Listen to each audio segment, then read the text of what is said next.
Novac. Prijatelj ili neprijatelj? Sredstvo ili idol? Danas se sve vrti oko novca.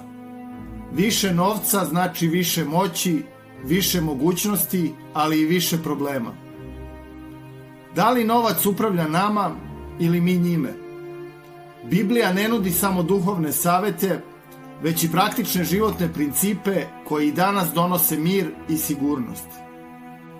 Ako želiš da otkriješ mudrost koja traje vekovima i pomaže ljudima da bolje upravljaju svojim životom, podrži kanal pretplatom, lajkom ili komentarom. Tvoje mišljenje nam je važno. Mnogi kažu da je novac koren svakog zla, ali Biblija preciznije kaže: ljubav prema novcu je koren svakog zla. 1. Timotiju 6, stih 10. Novac sam po sebi nije loš.